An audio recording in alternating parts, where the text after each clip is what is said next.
Bueno, buenas tardes. En este momento nos encontramos aquí en el Centro Integral de Protección en una entrevista con la psicóloga Lina María Rojas, tratando el tema de abuso sexual en los niños, niñas y adolescentes.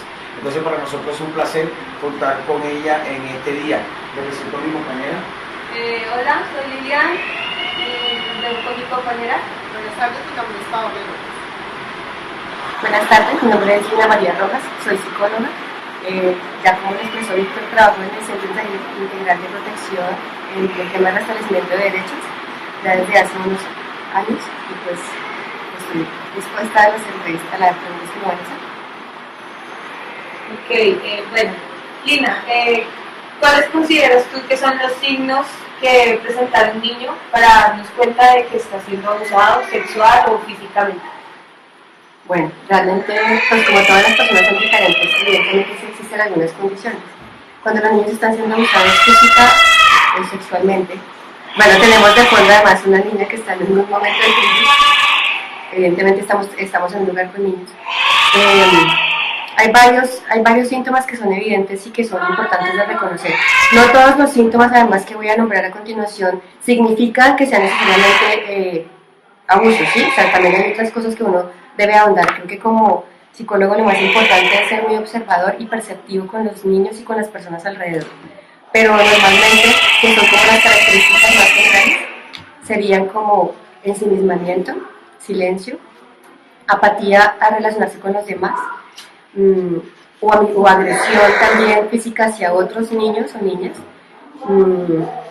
angustia, ansiedad, de pronto algunas fijaciones con la comida, o dejar de comer, o no disfrutar las actividades que normalmente el niño disfruta. Creo que es muy fácil darse cuenta en la casa de ese tipo de cosas porque los papás conocen mucho al niño.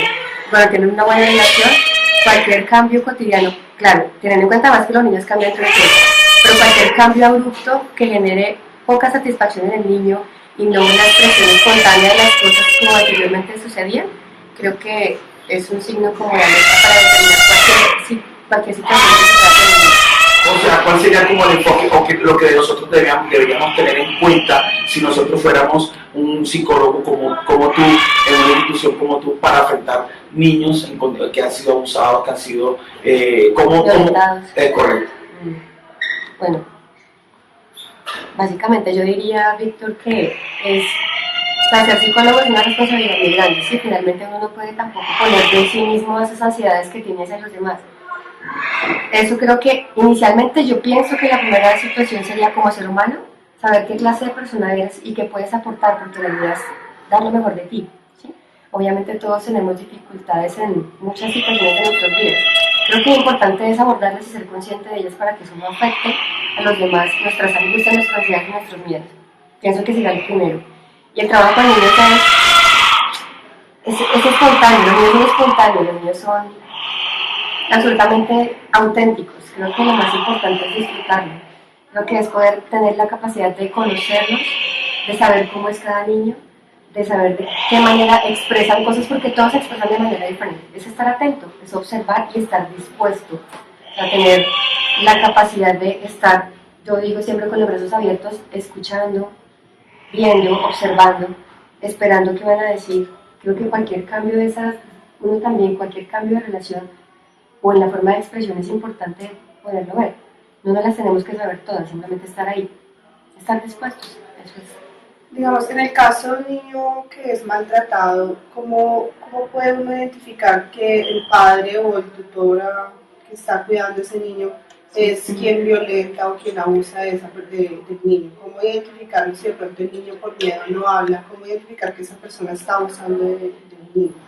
Bueno, los niños tienen algo particular, algunas veces no hablan, ¿no? Algunas veces guardan silencio por protección, obviamente, sobre todo en el caso de violencia sexual, porque a veces ocurre con personas muy cercanas que han ganado la confianza del niño o logran manipular estos afectos, ¿sí? Pero ellos tienen algo particular, los niños pintan, los niños juegan, los niños expresan todas las cosas por medio de estos actos tan espontáneos que uno como adulto no hace, ¿no? Uno es más verbal o tal vez limita mucho sus emociones. El niño no. El niño juega, el niño escribe, el niño pinta, el niño hace muchas cosas en las que uno puede darse cuenta que sucede. Ahora, el trabajo con niños siempre va acompañado con los papás. O sea, cuando uno tiene una intervención con un niño, siempre debe ir con los papás. No en el tema de que papá te dé la queja o que el niño sea señalado por los adultos, sino porque es importante saber cuál es su entorno familiar. El niño cómo ve a su familia. Entonces el niño pinta a su familia, el niño se relaciona con los demás, cómo se relaciona con su familia. ¿Cómo se hace con la intervención con la familia?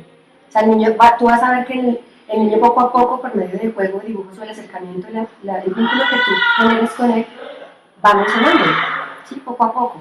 Y después con la familia, tú te vas dando cuenta qué rol desempeña cada persona dentro del círculo familiar. Cada persona tiene un rol específico.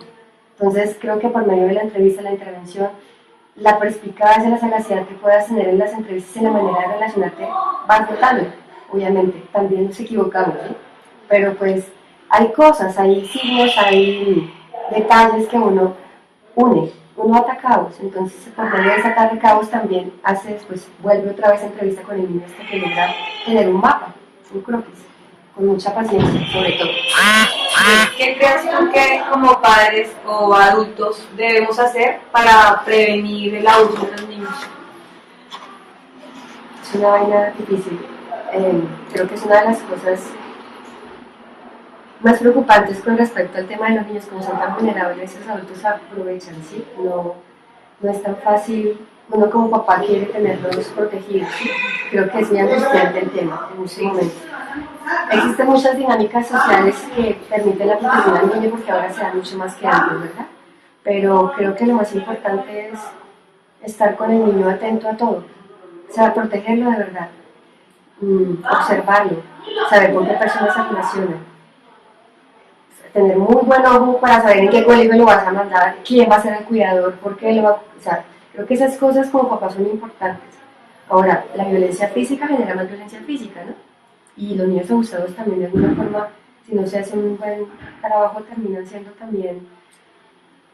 violentando de otras formas a otros seres humanos. Cuando una persona ha sido maltratada en su infancia, ¿es probable que él repita eso en futuro? ¿Que con sus hijos los maltrate o actúe de la misma manera como la vecina? Yo digo algo, o sea, finalmente tú eres el resultado de las cosas que te dan. O sea, que en tu casa te enseñan determinado tipo de cosas.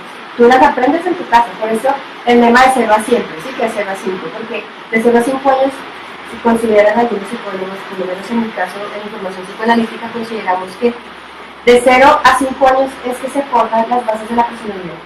O sea, tú tienes los valores, tienes las percepciones, los análisis, los conceptos, y todo se proyecta hasta los 5 años. ¿Sí? ¿Qué tomas tú de lo que te dan en tu casa? ¿Sí? Si te crían a palo, seguramente que no encuentras otra manera de relacionarte con el mundo hasta que te cuestionas, pues que el mundo no es palo, pero es una forma. Reina, ¿considera que una de las fórmulas, digámoslo así, para evitar el maltrato o evitar el abuso por parte de familiares, de papás, no sé, pero sería escuchar, que los padres, que los adultos escucháramos a los niños? ¿Cree que ese de pronto ha sido el ingrediente en estos últimos años, que los padres o los adultos no escuchan a lo que sienten y lo que dicen los niños? Pues me parece que es un tema muy importante, sobre todo que en la actualidad, por ejemplo, como los padres están criando a los hijos, los padres no crían a los hijos, o sea, son unos padres muy ausentes, de pronto de la familia que pudiste tener tú y la familia que pudimos tener nosotros, los papás están trabajando o están en otras cosas, entonces encontramos que la televisión nos acompaña de manera permanente. Los dibujos animados ya no son como en nuestra época, donde que eran de Superman, digamos Superman es el superhéroe.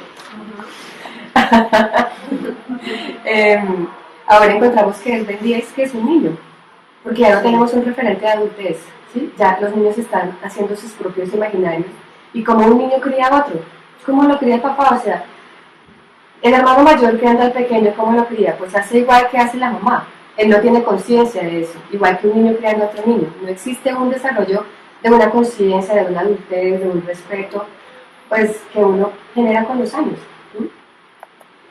Entonces no se escucha, entonces no hay comunicación, entonces no hay... Tú solamente tomas del medio lo que te sirve, y el hijo y el papá, entonces ¿por qué crees que la campaña de papá cuánto vale tu tiempo, de todas estas campañas que sacan los medios de comunicación del tiempo a los chinos, se dan? Es porque evidentemente existe una condición social en la que las familias Ya no son unas familias que se sientan a ventilar su situación, a tener un diálogo, una conversación. O estás con el celular, o con el iPad, o con el computador. Que pienso, bueno, es una opción. De hecho, creo que son herramientas que sabiéndolas manejar son importantes. Pero ahora cada quien se dedica a interiorizar y a tener relaciones por medio de una pantalla que te permite comunicarte. Cuando ya tienes comunicación es más difícil. Uno escribe y puede escribir libruras. O sea, el lenguaje escrito es mucho más fácil que un lenguaje verbal, un lenguaje de contacto. Entonces, tú estás escribiendo y puedes decir lo que tú quieras, morirte de la risa o ser muy desinhibido y elaborarte, teniendo al otro al frente, percibiendo cómo es la esencia del otro pueblo. Eso es otra historia. Sí, creo que es uno de los, pues no diría tips, creo que es una condición importante en escuchar. Vemos muchos casos donde el abusador, el maltratador es alguien en el entorno, en el entorno de ese niño, de esa persona. ¿Tú crees que es muy probable que el niño después desconfíe de todo el mundo que lo rodea? ¿Qué creerías? O sea, si no sé, o sea, me refiero a que si él no busca esa ayuda, que digamos ya ni se va a prestar un acompañamiento del padre, ni de un hermano, ni de alguien cercano por el mismo abandono, ni de la falta de apoyo. La mayor parte de las veces que los niños son abusados sucede con una persona de su entorno, porque es una persona en la que él confía, para que no diga que no. Una persona de pronto que el niño pueda confiar tanto que finalmente defina que es una manera de relacionarse, ¿sí? Porque además los niños no dicen como, muy pocos niños piensan como esto no está bien hecho, sino esto es una manera de relación.